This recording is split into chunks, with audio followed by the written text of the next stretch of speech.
Monsieur le ministre, Madame la Présidente, mes chers collègues, c'est à regret que je me tiens ici pour défendre cette motion de rejet préalable du projet de loi autorisant la ratification de l'accord de coopération entre la France et les États membres de l'Union monétaire ouest-africaine. Vous avez fait un lapsus, Monsieur le ministre, vous avez dit l'Union économique et monétaire, ce qui n'est pas tout à fait la même chose. Regret parce que j'aurais aimé croire qu'une réforme du franc CFA, initialement appelée, souvenons-nous, franc des colonies françaises d'Afrique, ne l'oublions pas, aurait pu être l'occasion d'un débat approfondi entre tous les pays concernés et d'un véritable changement en profondeur de nos relations économiques et politiques avec les pays de l'Afrique de l'Ouest francophone. Pourtant, rien ne s'est passé comme ça. Sur le fond, cette réforme n'a pas été faite pour changer quoi que ce soit. Sur la forme, la méthode pour mener cette réforme confirme la condescendance de la France vis-à-vis de ces pays. Car pour ne rien changer, pas besoin de concertation. Personne n'était au courant de l'annonce de la réforme en décembre 2019 par Emmanuel Macron à Abidjan. Seul son acolyte ultralibéral, Alassane Ouattara, en avait connaissance. Lui qui a été mis en place par les chars français en 2011 et qui est le champion de toute catégorie de la multinationale Afrique à forte composante française. Lui qui vient d'ailleurs de s'arroger un troisième mandat inconstitutionnel au moyen d'une répression implacable des opposants. Quant aux partenaires de l'Union monétaire de l'Ouest africain, l'UMOA, qui gère le franc CFA, à savoir le Bénin, le Burkina Faso, la Côte d'Ivoire, la Guinée-Bissau, le Mali, le Niger, le Togo et le Sénégal, ils n'étaient même pas informés. Pas plus que le gouverneur de la Banque centrale des États de l'Ouest africain qui pilote cette monnaie. Lorsqu'Emmanuel Macron a expliqué le sens de la réforme en décembre dernier à Abidjan, il a dit, je cite, « J'ai souhaité pouvoir mettre à plat l'ensemble des sujets pour écrire une page nouvelle de notre histoire commune. » Fin de citation. L'idée ne lui a donc pas été soufflée par les États membres de l'UMOA, comme on veut bien nous le faire croire encore ce matin. C'est encore et toujours Jupiter qui a décidé seul. Or, un changement de monnaie, si l'on respecte un tant soit peu les peuples concernés, aurait dû être un chantier démocratique, transparent et ouvert, quitte à être long. Prenons notre exemple. En 1992, lorsque la communauté européenne a choisi de devenir l'Union européenne et de passer à l'euro, il y a eu un référendum en France. Il posait bien l'enjeu du passage à la monnaie unique, 7 ans plus tard, avec un calendrier précis. Peu importe ce que l'on pense du résultat, mais force est de constater qu'au moins, sur la méthode, les choses étaient plus démocratiques. Ici, que nous propose-t-on ? La ratification d'un accord de coopération seulement. Même pas le calendrier de mise en place de l'ECO. Et même, l'ordre de ratification est suspect. Pourquoi la France est-elle le premier pays à ratifier cet accord ? Pourquoi, en toute logique, ne pas avoir attendu la ratification des autres pays directement concernés pour terminer par la France ? Notre Parlement aurait de ce fait pu tenir compte des débats démocratiques dans les pays directement concernés par cette réforme. Logique, non ? Question de méthode. Cette réforme est par conséquent un non-sens complet. Cela justifierait à elle seule que l'on rejette ce texte. Mais vous avez encore la possibilité de le faire. Parce qu'il ne faut pas oublier que l'on parle de quelque chose qui est absolument fondamental. On parle de monnaie, c'est-à-dire d'une institution politique et économique. C'est la monnaie qui permet à une zone de déterminer et de piloter son économie pour obtenir des résultats de développement précis. Et qu'en est-il de cette réforme du franc CFA ? Va-t-elle permettre de piloter ces taux de change pour permettre de favoriser ses exportations ou ses importations ? Va-t-elle laisser aux pays de la zone le choix d'adosser à une monnaie plutôt qu'une autre ? Va-t-elle permettre de piloter son inflation, ses taux d'intérêt, le poids de sa dette, et j'en passe ? Eh bien non, rien ne changera. Le lien ombilical du franc CFA avec la zone euro va perdurer. Il s'agit de la parité arrimée uniquement à l'euro, la liberté des transactions et la convertibilité illimitée entre les deux monnaies. Ce triple lien permet à toute multinationale qui fait du commerce dans la zone monétaire du franc CFA de bénéficier d'une sécurisation de ses investissements sur le long terme grâce à la parité franc CFA euro, de convertir ses profits réalisés en franc CFA vers l'euro, puis de rapatrier ensuite ses capitaux vers la zone euro. Prenons simplement La parité fixe euro-franc CFA, pour ceux qui travaillent en euros, aucun problème, on est d'accord. Mais quand vous avez des secteurs entiers qui travaillent en dollars, c'est très compliqué. L'euro varie tous les jours face au dollar, et donc le franc CFA varie tous les jours face au dollar. Et lorsque les taux de change dollar-euro varient trop, des secteurs économiques entiers, on a connu ça nous, avant le passage à l'euro, peuvent perdre leur compétitivité du jour au lendemain.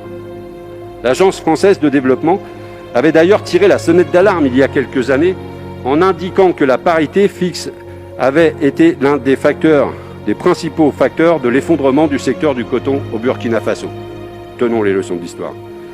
Il pourrait donc être dans l'intérêt de certains pays dont les secteurs travaillent avec d'autres monnaies que l'euro de s'arrimer à d'autres monnaies. Le système du franc CFA favorise donc le lien entre zone euro et zone CFA. Cela entrave le commerce entre les membres de l'UMOA et également avec la CEDEAO. Cela explique que 50 ans après les indépendances, l'Europe soit encore le premier partenaire commercial de la plupart de ces pays, alors que le commerce à l'intérieur de l'Afrique entre ces pays représente moins de 15% au total. Ça doit vous parler, Monsieur le Ministre, ce commerce extérieur. Ce chiffre est un véritable échec du franc CFA. À lui seul, il justifierait d'ailleurs sa remise au placard de l'histoire. Il n'y a au sein de l'UMOA aucun mécanisme de solidarité, aucun marché unique, aucune union politique et pas d'intérêt économique, finalement, à partager une monnaie qui serait bénéfique pour chacun de ses membres. Comparons à nouveau avec la zone euro. Malgré une très forte intégration économique et un commerce entre les États membres de la zone euro, on sait tous que les choses sont complexes. Mais là, on a affaire à une union monétaire sans autre forme d'union. Rajoutons à cela le fait qu'en cas de crise, lorsque l'on ne maîtrise pas sa politique monétaire et qu'on ne peut pas laisser filer l'inflation pour diminuer sa dette, le seul outil pour se désendetter est la diminution des dépenses publiques. Ça nous parle aussi ici. Comme dans l'Union européenne, c'est austérité à perpétuité. Le rôle du franc CFA dans la situation économique et sociale catastrophique des États membres de l'UMOA est donc à étudier avec sérieux. Ce n'est évidemment pas l'unique facteur, nous sommes d'accord. Regardons la situation d'un point de vue historique. Dans les années 1980, le FMI et la Banque mondiale ont saigné les pays de l'Ouest africain. Les fameux plans d'ajustement structurel ont détruit ces États en pleine construction, avec la complicité d'ailleurs du Club de Paris. Ils les ont rendus dépendants des cours des matières premières. Ils ont obligé à tout privatiser et à réduire au maximum les dépenses publiques et ont promis un renouveau économique qui n'est jamais arrivé. Évidemment, ces cures d'austérité n'ont jamais fonctionné. L'endettement des pays est donc resté très élevé. Mais avec le franc CFA, il n'a pas été possible de jouer sur l'inflation pour se désendetter. Les pays ont donc continué à diminuer leurs dépenses publiques à des niveaux totalement inacceptables pour leur population, et c'est d'ailleurs ce qui fait qu'ils sont en crise aujourd'hui.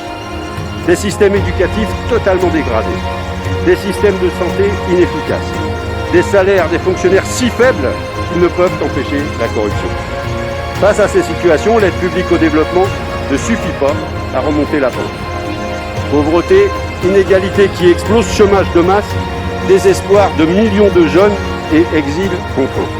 Et le pire, c'est que même avec l'aide publique au développement, la zone CFA est encore perdante. Tous les pays de l'UMOA sont dans la liste prioritaire de l'Agence française du développement. Une partie importante de notre APD est donc dédiée à la mise en place de programmes pour ces pays, dont certains consistent à construire des infrastructures. Or, qui est favorisé lorsqu'il s'agit de gagner des marchés dans une monnaie arrimée à l'euro? Nos multinationales, bien sûr. Le métro d'Abidjan est à ce titre un exemple funeste de ce genre de projet, dénoncé récemment par le sénateur communiste Pierre Laurent. Il a été confié, suite à d'immenses pressions du pouvoir français, sans appel d'offres, à un consortium d'entreprises françaises à un prix astronomique. La transformation du franc CFA en éco ne va donc en rien changer ce système. Les trois choses qui vont changer sont donc le nom, la capacité pour la Banque centrale des États de l'Ouest africain de déposer ses réserves de change ailleurs qu'au Trésor français, l'absence de Français dans la gouvernance de la zone monétaire. Et encore. L'étude d'impact de ce projet de loi dit que la fin de l'obligation de réserve de change au Trésor français ne changera rien dans la tutelle monétaire. Par contre, cette disposition coûtera moins cher à la France. Il n'y aura donc plus à rémunérer les avoirs déposés sur le compte dédié.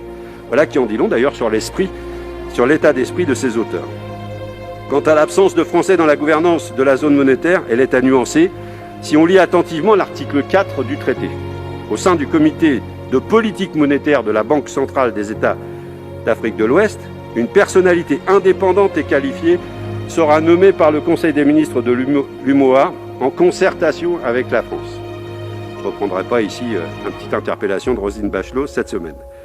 Ainsi, la France sort par la porte pour mieux revenir par la fenêtre.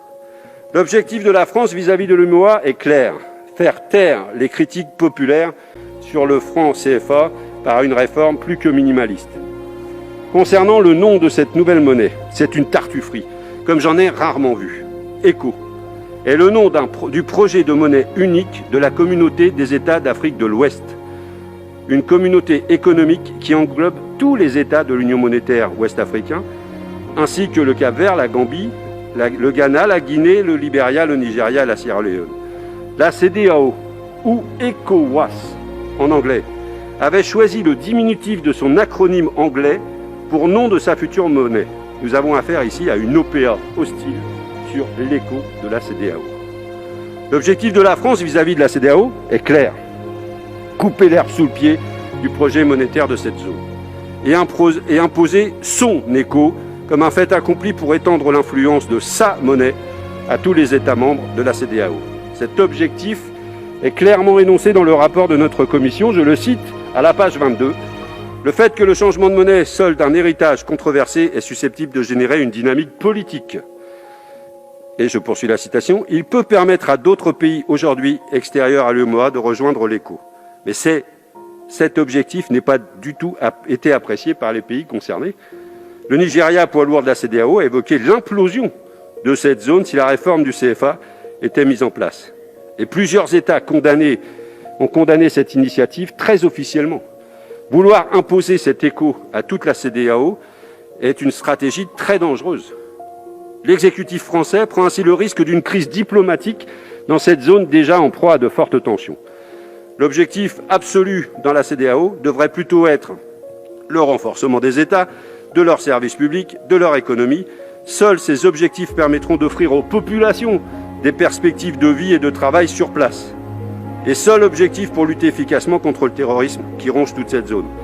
Et par cette stratégie du chaos, la France affaiblit la CEDEAO. Or, la CEDEAO est l'appui de l'Union africaine dans la région pour mener une politique de convergence économique et financière. Une union douanière pour créer des intérêts économiques communs dans la région et surtout pour mettre en place une devise commune. Affaiblir la CEDEAO, c'est affaiblir le relais de l'Union africaine pour l'intégration régionale. Affaiblir la CEDEAO, c'est affaiblir le multilatéralisme africain. Vous parlez de multilatéralisme, sauf quand ça ne vous intéresse pas. Et j'imagine que personne ici ne veut aujourd'hui affaiblir le multilatéralisme africain. Voulons-nous être complices de cette stratégie de casse ? Que l'on me comprenne bien, je ne penche pas non plus pour le très libéral projet ECO de la CEDEAO. Je constate simplement que le gouvernement français s'est invité dans ce débat pour en perturber le cours. Cette monnaie, assumez-le, correspond aux intérêts des classes supérieures africaines tournées vers l'extérieur et aux multinationales qui travaillent en euros. Pour les peuples et pour les PME africaines, cette monnaie peut être un véritable boulet. Votre majorité défend les intérêts des classes aisées et des multinationales en toutes circonstances et en tout lieu.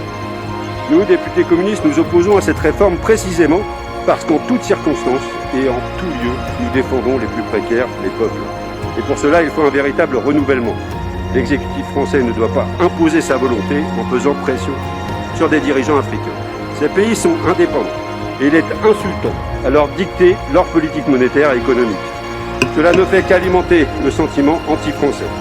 Avec cette réforme, nous sommes à milieu de ce qu'il faudrait faire pour réparer et construire des relations respectueuses, d'égal à égal, de coopération entre nos pays et nos peuples. Et pour finir, il faut se poser la question de l'intérêt d'une telle réforme pour les peuples.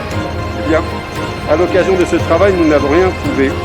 Cette réforme n'est pas faite pour eux, pourtant c'est eux qui vont souffrir de ces mauvais côtés. Cette hypocrisie n'a donc que trop duré. Il faut rejeter ce texte et repartir à zéro. vous en avez tout de suite la possibilité et entamer un véritable processus démocratique. Je vous invite à soutenir donc ce rejet.